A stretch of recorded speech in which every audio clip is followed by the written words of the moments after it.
Messieurs, bonjour et bienvenue. Permettez-moi de vous poser une question très directement d'homme à homme, ou plutôt de médecin à vous. Avez-vous déjà, à la fin d'un moment intime, eu ce doute fugace, cette petite voix, dans votre tête qui demande « A-t-elle vraiment pris du plaisir, ou était-ce simplement par politesse, par affection pour moi ?» Si cette pensée vous a déjà effleuré l'esprit, sachez que vous n'êtes absolument pas seul. C'est une interrogation bien plus commune que vous ne l'imaginez. En réalité, des études très sérieuses nous révèlent que près de 70% des femmes admettent avoir déjà simulé l'orgasme au moins une fois dans leur vie. Non pas parce qu'elles ne vous aiment pas bien, au contraire, mais souvent parce qu'elles ne se sentent pas toujours à l'aise ou ne trouvent pas les mots justes pour exprimer ce qu'elles désirent réellement. Mais la partie la plus surprenante, la voici. Lorsqu'une enquête internationale de grande envergure a interrogé plus de 10 000 femmes sur ce qu'elles convoitaient le plus profondément au lit, leurs réponses ont déjoué la plupart des idées reçues masculines. Aujourd'hui, ensemble, nous allons décortiquer ces réponses pas à pas. Alors, je vous invite à rester avec moi, car d'ici la fin de cette vidéo, vous comprendrez précisément ce que les femmes désirent le plus ardemment, mais qu'elles osent rarement formuler à voix haute. Et surtout, vous saurez comment intégrer ces nouvelles connaissances dans votre relation être même dès ce soir. Avant de plonger au cœur du sujet, si ces questions vous interpellent, un petit j'aime sous la vidéo est une belle façon de le montrer et de soutenir notre démarche. N'hésitez pas à vous abonner pour ne pas manquer nos prochaines discussions. Bien. Commençons par balayer l'un des plus grands mythes. La plupart des hommes sont convaincus que les femmes se concentrent principalement sur la taille, la technique ou l'endurance. Vous connaissez sans doute cet adage populaire qui dit que ce n'est pas la taille du bateau qui compte, mais la façon dont il navigue. Eh bien, il s'avère que ce n'est qu'à moitié vrai. Ce que les femmes recherchent va bien au-delà de la simple mécanique physique. À travers des milliers d'études et des décennies de recherche en santé sexuelle, le facteur numéro 1 de la satisfaction féminine n'est pas vos abdominaux, votre taille ou le nombre de figures que vous maîtrisez. C'est sa capacité à se sentir désirée, en sécurité et émotionnellement connectée pendant qu'elle est touchée. Laissez cette phrase infuser un instant. Biologiquement, c'est très clair. Lorsqu'une femme se sent en sécurité et authentiquement voulue, son cerveau libère de l'ocytocine et de la dopamine. Ce sont des hormones merveilleuses qui ouvrent le corps à l'excitation. À l'inverse, si elle se sent jugée, pressée ou ignorée, son système nerveux bascule en mode stress. L'excitation est alors coupée aussi net qu'un interrupteur que l'on éteint. Le mythe de la femme qui ne voudrait qu'un homme performant, une sorte de machine au lit, est donc complètement faux. La vérité est plus subtile, plus humaine. Elles aspirent à un homme qui les fait se sentir vues, chéries et désirées. Pour ceux qui me découvrent aujourd'hui, bonjour. Je suis le docteur Catherine Solano, médecin urologue avec plus de 20 ans d'expérience clinique. Dans mon cabinet à Lyon, j'ai accompagné des milliers d'hommes et de couples, les aidant à reconstruire la confiance, l'intimité et la satisfaction. Et je peux vous l'affirmer, le fossé entre ce que les hommes pensent que les femmes veulent et ce qu'elles veulent vraiment est souvent immense.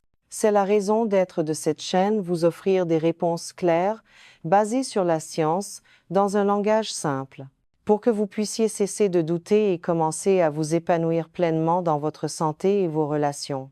Alors, sans plus attendre, découvrons ensemble le compte à rebours des 5 plus grands désirs que les femmes ont confessés dans cette enquête mondiale. Pour chacun, je vous expliquerai la biologie, les émotions et les aspects pratiques. Numéro 5. La sécurité émotionnelle avant la passion physique. Voici une vérité que la plupart des hommes sous-estiment profondément. Pour une femme, l'excitation ne commence pas dans le corps. Elle naît dans le cerveau.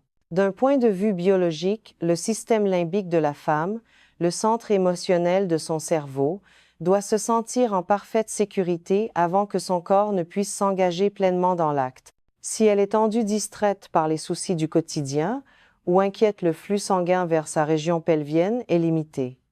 Cela rend l'excitation physique beaucoup plus difficile à atteindre. C'est un mécanisme de protection archaïque. Le corps ne peut s'ouvrir à la vulnérabilité du plaisir que s'il ne perçoit aucune menace, qu'elle soit réelle ou psychologique. Le cortisol, l'hormone du stress, est l'ennemi juré des hormones du désir. Émotionnellement, que signifie cette sécurité?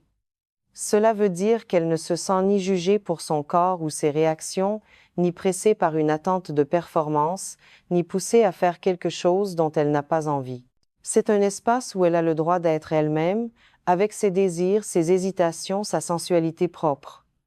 Concrètement, comment créer cet espace? Cela se traduit par des gestes simples.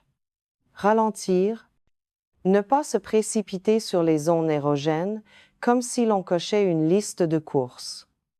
Observer ses réactions. Lire les signaux de son corps, un soupir de bien, être un frisson, la façon dont ses muscles se détendent sous vos mains. Et surtout poser des questions simples, bienveillantes, murmurer « Est-ce que cela te plaît? Veux-tu que je continue comme ça? » Et bien entendu écouter sincèrement ses réponses, qu'elles soient verbales ou non. Lorsque cette confiance est établie, lorsque son esprit est apaisé, alors seulement le corps peut suivre. Et c'est là que le désir suivant entre en jeu. Numéro 4. Le désir de se sentir activement voulu. Messieurs, ce point est absolument capital. Les femmes l'ont répété inlassablement dans cette enquête. Je veux sentir qu'il me désire moi, pas juste le sexe, mais ma personne. Pourquoi cette distinction est-elle si importante?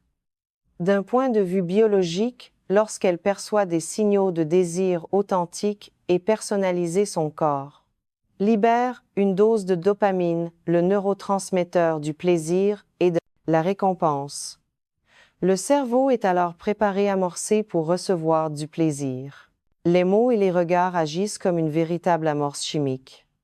Émotionnellement, entendre des phrases comme « Je n'arrête pas de penser à toi » ou « Tu me rends fou » fait fondre l'insécurité. Cela lui donne un sentiment de puissance, de valeur. Elle n'est pas un simple objet de satisfaction, mais le sujet central d'un désir qui la dépasse. C'est immensément valorisant. En pratique, cela signifie utiliser votre voix. Ne restez pas silencieux en pensant que vos actions parlent d'elles-mêmes.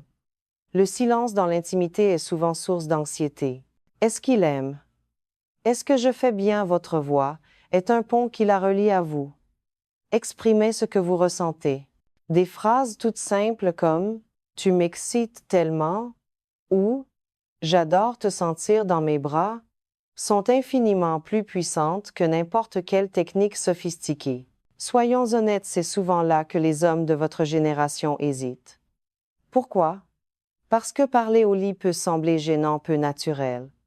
On ne vous a pas appris à le faire, mais croyez-moi, les hommes qui maîtrisent cet art de la verbalisation du désir ont des partenaires qui sont non seulement plus épanouis, mais qui reviennent vers eux avec un enthousiasme renouvelé parce qu'elles se sentent allumées à la fois physiquement et émotionnellement. Numéro 3. La variété et la surprise. Brisons un autre mythe. Contrairement à une idée répandue, les femmes ne veulent pas d'un scénario parfait et répété à l'identique. Elles veulent de la variété. Biologiquement, le cerveau humain est programmé pour la nouveauté. La dopamine, encore, elle connaît un pic lorsque quelque chose de nouveau ou d'inattendu se produit. C'est la raison pour laquelle changer de rythme, d'angle ou même de pièce dans la maison peut sembler si excitant. Cela brise la routine et réveille les sens. Émotionnellement, la variété communique un effort. Elle envoie un message puissant. Je tiens assez à toi et à notre plaisir commun pour essayer quelque chose de nouveau. C'est une preuve d'investissement dans la relation, une façon de dire que l'autre n'est pas tenu pour acquise. En pratique, cela ne signifie pas qu'il faille se transformer en acrobate du cirque du soleil ou mémoriser le Kama Sutra. La variété peut être bien plus subtile. Chuchoter à son oreille au lieu de parler à voix haute. Passer de baisers doux et tendres à des baisers plus profonds et passionnés au moment opportun. La surprendre par une caresse à un endroit inattendu pendant que vous dînez. Voici un conseil simple que je donne souvent. Si vous voulez la surprendre, ne changez qu'un seul élément, à la fois la vitesse, la pression ou la position. Ce simple changement peut transformer une expérience familière en un moment entièrement nouveau et excitant. Numéro 2. Une communication claire et affirmée. On pourrait penser que parler cru se résume à des mots explicites. Mais ce que les femmes désirent vraiment, c'est la clarté et la confiance. Biologiquement, la clarté réduit l'incertitude. L'incertitude génère du stress et du cortisol. En étant clair sur ce que vous aimez et en lui demandant ce qu'elle aime, vous éliminez le doute et permettez à l'excitation de circuler librement. Vous créez un circuit de confiance. Émotionnellement, lorsque vous donnez un retour positif, oui, c'est exactement ça continue, ou que vous demandez le sien, vous bâtissez un pont de confiance indestructible, vous lui montrez que son plaisir est aussi important que le vôtre et que vous êtes une équipe. Concrètement, la communication peut être aussi simple que de dire « oui, juste là » quand elle fait quelque chose d'extraordinaire, ou « plus lentement comme ça » quand vous voulez la guider. L'erreur que beaucoup d'hommes commettent est de rester silencieux en espérant qu'elle lira dans leurs pensées. Mais le silence est souvent interprété à tort comme du désintérêt ou de l'ennui. Votre voix, au contraire, est un guide, un phare dans l'expérience partagée. Numéro 1. La tendresse et l'affection après. Nous voilà arrivés au désir numéro 1. La chose que les femmes ont plébiscitée comme étant la plus importante, mais qu'elles demandent le moins souvent. Ce n'est pas la technique.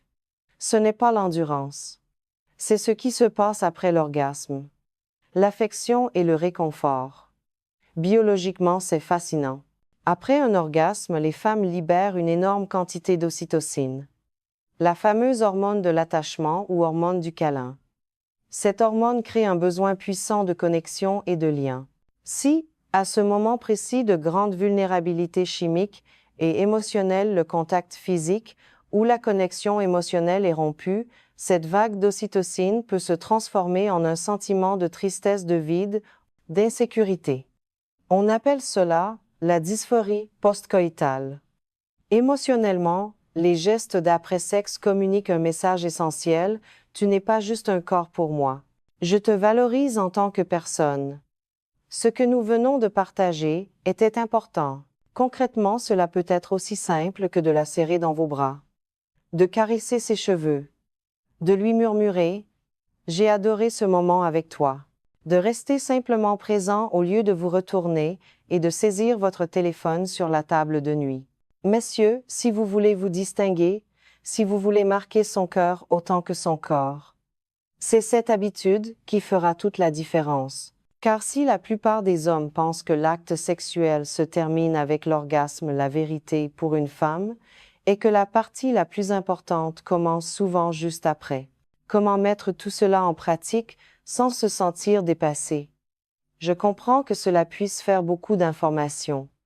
Voici un plan simple en 3 étapes pour commencer. 1. Commencez par la présence. Avant même de commencer un moment intime, prenez 30 secondes. Respirez profondément. Regardez-la vraiment. Concentrez-vous sur elle, sur la personne que vous avez en face de vous, et non sur votre performance à venir. 2. Utilisez une phrase clé par phase. Pour ne pas vous perdre, pensez-y comme ceci. Une phrase d'appréciation au début. Tu es si belle ce soir. Un retour positif pendant j'adore. Quand tu fais ça, l'expression du désir au sommet. Tu me rends fou, et une parole d'affection après. C'était merveilleux d'être avec toi. C'est tout. 3. Entraînez-vous seul d'abord. Si parler vous semble étrange, répétez quelques phrases à voix haute quand vous êtes seul. Dites-les lentement sur une expiration jusqu'à ce qu'elles sonnent naturelles dans votre bouche. Faites cela de manière régulière. Et vous serez étonné de voir à quel point vos expériences deviendront plus confiantes, plus connectées et plus satisfaisantes. Permettez-moi une pause ici pour vous rassurer. Si tout cela vous semble nouveau ou inconfortable, cela ne signifie pas que vous êtes en retard. Cela signifie que vous êtes humain. La plupart des hommes n'ont jamais appris cela. Pire, beaucoup ont été activement découragés de parler d'intimité. Mais il n'est jamais trop tard. Que vous ayez 50, 60 ou 75 ans, vous pouvez toujours acquérir de nouvelles compétences, créer des liens plus profonds et vivre une intimité plus épanouissante que vous ne l'auriez jamais cru possible. Pour conclure, le message essentiel est celui-ci: les femmes ne désirent pas la perfection, elles désirent la connexion. Elles désirent être voulues, surprises, rassurées et enlacées. Et vous, en ce moment même, possédez déjà tout ce qu'il faut pour leur offrir cela. Pas dans votre taille, pas dans votre endurance, mais dans votre présence, vos mots et votre attention. Le plus grand aphrodisiaque n'est pas une technique, mais une attention sincère.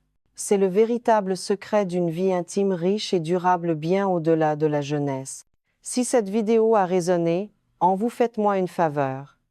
Partagez-la avec un ami qui pourrait lui aussi avoir besoin d'un regain de confiance.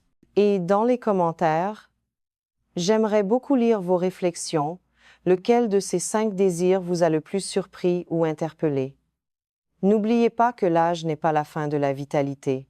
Avec les bonnes habitudes, vous pouvez ramener le confort, la liberté et la confiance dans votre vie intime.